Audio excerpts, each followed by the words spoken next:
cas de ces personnes qui carburent à l'adrénaline pure. Notre invité fait partie de ce lot de personnes dont les limites sont de simples opportunités de les repousser un peu plus loin. Originaire de la municipalité de Saint-Just, dans la région de Montmagny, Gilles Vachon a fait écarquiller les yeux en 1981, alors qu'il a relevé le défi de sauter au-dessus de 8 véhicules avec son motocross dans le cadre du Festival de l'Endroit. Gilles Vachon nous raconte comment a débuté cette aventure. Je faisais ça pour le fun chez nous. Moi. Je sautais pas des véhicules. J'avais fait un petit tremplin, puis je sautais ça. Puis à un moment donné, il y avait le festival, puis je cherchais une attraction. Puis il y en a un qui est président du festival, il me parle de ça. Puis je vais aller sauter une dizaine de chars, moi, pas de trouble. OK. Lui, il n'a pas tombé dans l'oreille d'un saut. OK. Fait que là, ils m'ont fait un petit contrat pour être sûr que je ne change pas d'idée. Là. Puis ça a commencé de même. Mais comment tu... Parce que là, il a fallu que tu te pratiques. C'est bien beau dire. Ah non, mais je sautais déjà chez nous. Là. On était fait un petit tremplin avec C'était une vieille porte, il me semble que j'avais. Là. Puis je faisais 45-50 pieds. Là. OK. Puis je retombais à terre. Puis là, tout le monde savait ça. Là, on restait dans un rang. Puis je commençais à faire ça. Puis du coup, il y a 3-4 chars qui étaient parqués là. Alors là, j'allais serrer ça ou je me sauvais dans le bois. Puis là, ça se parlait. Hein. Fait que là, ça... Puis comment tu as déterminé que la première fois, tu as sauté 8 véhicules sur la largeur? Ouais. Comment tu as déterminé, OK, je vais être capable de sauter 8 véhicules? Bien, j'ai fait compter la vitesse par mon frère. OK. Puis un autre ami, là, j'ai fait compter en double. Ça me donnait 65 000 à l'heure, me semble. Je me rappelle plus trop. OK. Fait qu'on a fait 2 tremplins. Puis le premier, il y a M. Bolduc, qui était contracteur. Il vient, le monde vient voir ça. Il dit hey, tu vas te tuer. C'est ben trop à pic. Fait qu'on l'a rallongé. OK. Soit moins en pente. Puis vous voyez la vitesse qu'il a fallu que je prenne. Là. Mais avant de le sauter, le 8 véhicules, à part sauter chez toi, tu n'avais pas de pratique en tant que tel. Non, bien à force de m'amuser à faire ça, parce que je me demandais tout le temps pourquoi des fois j'arrive sa roue d'en avant, des fois j'arrive en arrière. C'est là que je me suis aperçu que quand tu donnes du gaz dans les airs, faire tourner la roue, la moto fait ça. Puis si tu laisses ralentir la roue, le nez tombe. C'est même, je me suis aperçu que là, je pouvais jouer avec dans les airs. OK.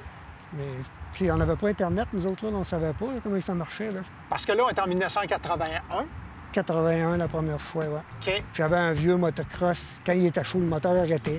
Si pour Gilles, c'était un simple défi, plusieurs craignaient pour sa vie. Avant de te présenter, comment tu t'es senti avant de faire le saut sur le tremplin? Je pensais pas tant que ça. Là. Non? Non, j'avais comme hâte de le faire, même. OK. Parce qu'il y avait comme... Le monde, ça se parlait. Là. Il disait « Ah, il va se tuer ».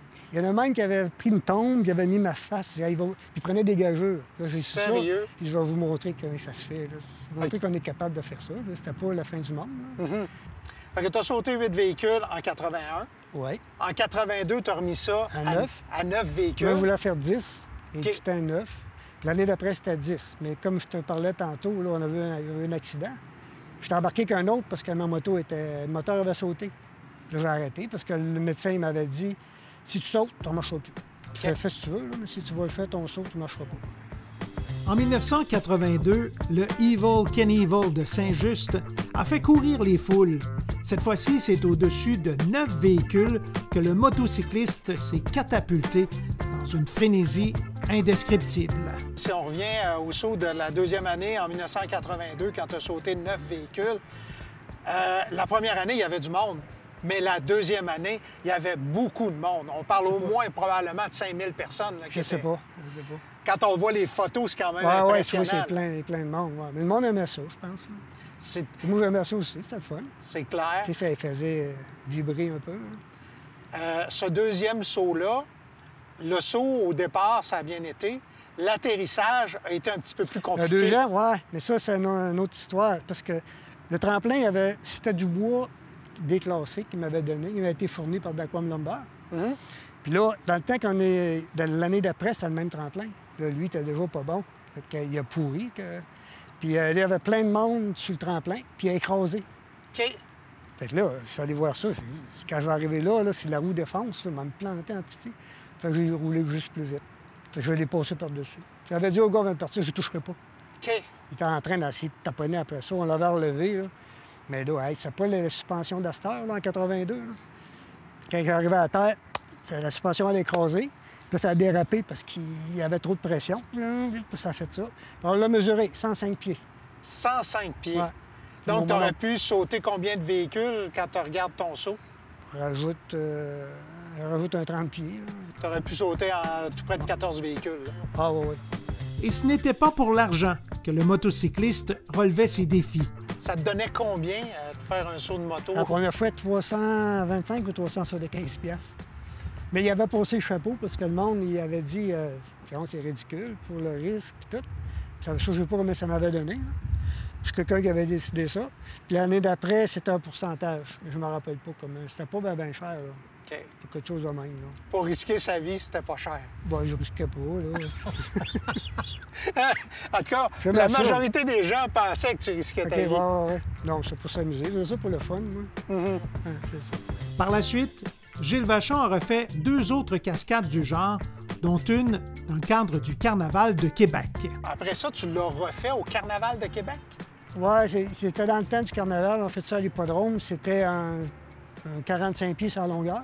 OK. Puis il avait mis le feu, des billes de foin, on avait mis du fioul là-dessus.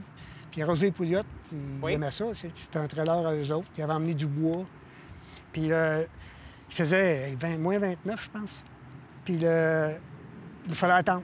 Alors, on attendait. Puis les autres avaient mis le fioul, fait que ça a descendu, ça a imbibé dans le trailer. OK. Quand ils ont mis le feu, j'ai sauté par-dessus. Après ça, il n'était plus capable d'éteindre.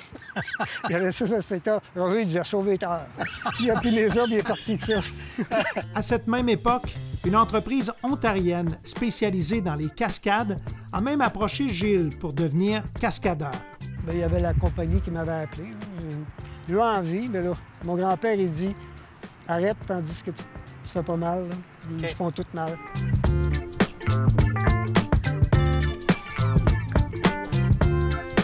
Pour assouvir son besoin de repousser ses limites, c'est vers l'hélicoptère que l'homme a jeté son dévolu par la suite. Gilles nous précise quand le désir de devenir pilote est monté en lui. Quand j'étais tout petit, je collectionnais les avions. C'était des avions en bourse, tout ça en bas de France.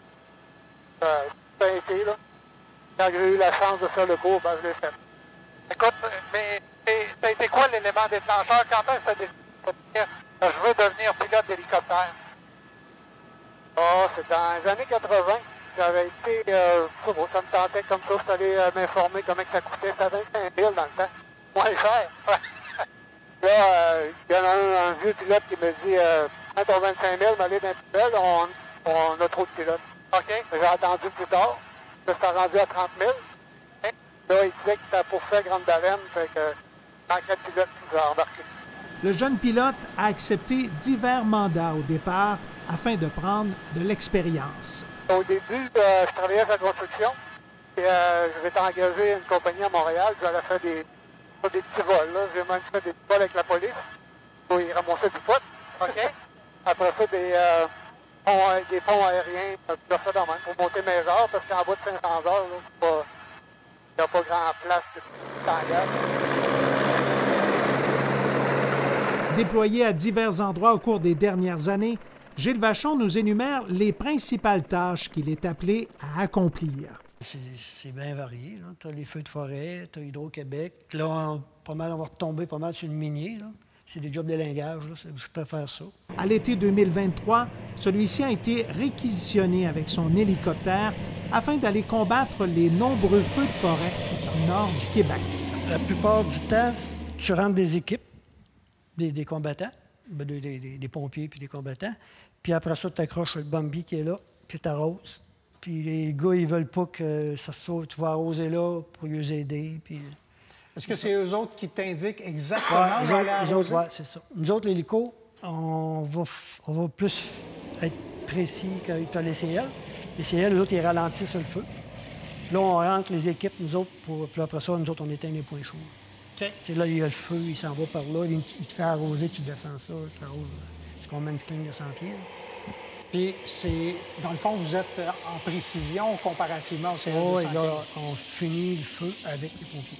OK. En termes d'énergie, ça doit demander beaucoup d'énergie parce que ça doit être excessivement chaud. Hey, c'est chaud. Hein. Les gros feux qu'on a eu là t'approchais, puis on fermait les vitres, puis ça chauffait. Là. OK. Parce qu'il faut être proche pour ce qu'il y a à faire. Puis en termes de turbulence, ça doit amener beaucoup de turbulence. Non, pour nous autres, c'est pas pire. OK. Parce que la chaleur n'en Et crée des fois, pas tu trop. sortes des gars, parce que là, ils vont se faire brûler. Là, ça presse. Là, t'as priorité. Tu sors les gars. Tasse les CL, puis les autres, c'est nous autres qui rentrent. OK. Sans ça, ils vont mourir. Fait que tu vas atterrir directement Ah, près ouais. des J'ai brasiers. déjà été me venir en chercher, puis ça presse. Tu t'embarques, puis les sacs ont resté là, ça a tout brûlé. Là. OK. Ouais. T'embarques ou tu brûles. C'est-tu arrivé en 2023? Non, ça fait quelques années que ça m'est arrivé. Là. OK. Puis là, après ça, tu retournes le lendemain, tout est brûlé. Là. Les gars, ils disent mon portefeuille. Tu savais qu'à pas l'apporter, tu n'as pas besoin dans le bois. Il est grandement sollicité par les entreprises minières dans le nord du Québec ou encore pour des projets particuliers, comme à Saint-Anselme, dans la région de Bellechasse. Tu as eu de l'intervention qui était très précise aussi. Si on pense à Saint-Anselme, tu travaillais Ouais, avec la quelqu'un. croix, là, ouais, c'est ça. Ça, c'était le fun, parce que les mondes, ils n'avaient jamais travaillé avec un hélico. Puis ça a bien été. J'ai une méchante croix, là. Je ne sais pas si tu l'as vu déjà, là. Sur le top de la montagne. Puis une grosse croix qu'ils avaient faite, là. Puis ça a bien été. C'était 4 bottes, puis 40 là. OK. Les messieurs, ils avaient été en l'air, ils nous expliquaient, on va faire ça demain, de même. Puis il est rentré de reculons, OK. à cause du vent. Il y avait juste un trou, puis le vent était comme ça. Je ne pouvais pas me permettre d'arriver, j'ai rentré de reculons. L'une des grandes forces du pilote, c'est sa capacité de manœuvrer en territoire accidenté. Celui-ci est en mesure d'atterrir sur des surfaces relativement restreintes. Une de tes forces, c'est d'atterrir dans très, très peu de pieds carrés. Tu peux atterrir dans à peu près combien qui... En autant que ça rentre, là. Et avec les rotors, ça t'a Ça, pas ça a comme- 36 pieds, ça, OK. de diamètre. Fait que ça ne laisse pas beaucoup de marge de manœuvre, Un trou de 50 pieds, ça rentre bien, là. dépendamment des vents, puis... Non, ça, c'est pas trop grave. Là. OK. Ça dépend, c'est le sol. Il ne faut pas être tes dépens. Tu places sur le rotor de queue, c'est lui qui est plus fragile. OK. Puis après ça, si le reste est à plomb, tu rentres. OK. Fait que l'important, c'est le Tu rotor de places ça. queue. Ouais. Tu places la queue, après ça, tu places le reste. Celui-ci s'est spécialisé dans l'élingage. Il nous précise à quelle altitude il peut voler lors de ce type de travaux. Ben, je me suis spécialisé dans les lingages. Fait que ça, on n'a pas tellement qui fait. Je me suis fait un nom là-dessus. Fait que là, à un moment donné, tu tombes en demande. Puis à force d'en faire, ben, tu t'habitues à la grandeur de ton. Et un truc, c'est tu places ton rotor de queue en premier. Deux sauts. Ouais. Puis là, ben, je me sers du miroir pour atterrir. Fait que tu places tes patins, tu peux atterrir à des places pas pires. Ben, t'es capable d'atterrir dans très peu de pieds carrés, toi, là. Ouais, il y en a autant que ça rentre. Quand à faire des manœuvres de précision, comme tu as travaillé dans le Grand Nord récemment, à quelle hauteur tu peux voler pour justement être vraiment précis? Ben, c'était plutôt des jobs d'élingage, qu'on vole pas haut, là. 100 pieds, 150 de place de stock. Ouais. OK, c'est tranquille là. Remontez tranquillement.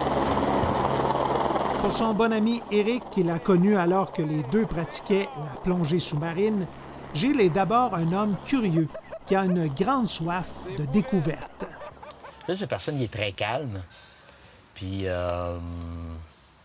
Gilles, il aime ça aller voir, il aime ça. Fait que tout ce qui est nouveau, quand vient le temps de faire une sortie, là, Gilles, il est prêt à aller à peu près n'importe où. OK. Celui-ci nous énumère les qualités du pilote. Ben, Gilles, il est souvent indispensable pour bien des contrats parce que il fait des choses que bien souvent d'autres ne veulent pas faire. Puis pas parce qu'il est téméraire ou seulement téméraire, mais parce qu'il est capable de les faire. OK. Ouais. Il y a cette capacité, cette dextérité-là que les autres n'ont pas, là. Ben, Gilles, c'est ça, il est calme, puis il est très réfléchi. Puis si jamais il arrive peu importe une situation, il va réagir de la bonne façon, il paniquera pas. Puis Gilles, il est sûr de lui, toujours, puis il est confiant. Tu sais, il est indépendant, Gilles, il fait tout le temps, tout au complet, tout seul. Il est souvent le premier aussi dans quoi que ce soit, dans tout. Effectuer des manœuvres d'élingage afin de déplacer de lourdes pièces avec précision nécessite de grandes habiletés, de souligner Éric. Il fait de l'élingage, par exemple, pour transporter des drills. Et puis, les drills, ça se transporte pas tout d'un coup, ça pèse peut-être plusieurs dizaines de tonnes. Alors, c'est par morceaux qu'ils transportent ça. Puis, ben, il faut déposer, par exemple, une partie par-dessus un autre, puis 4 bottes après ça. Puis, je veux dire, quand ils mettent les bottes, les gars, ça fit, là. Il est à la bonne hauteur en haut, il place ça à la bonne place, puis, tu sais, c'est pas tout croche, là. Ils protègent les gars qui sont en bas en faisant ça comme ça aussi. Malgré tout, Gilles Vachon rappelle que la prudence est toujours de mise, puisque peu importe le mandat, le danger est omniprésent. D'ailleurs, l'un des défis est certainement de composer avec les aléas de Dame Nature. Des fois, tu te dis, qu'est-ce que je fais ici?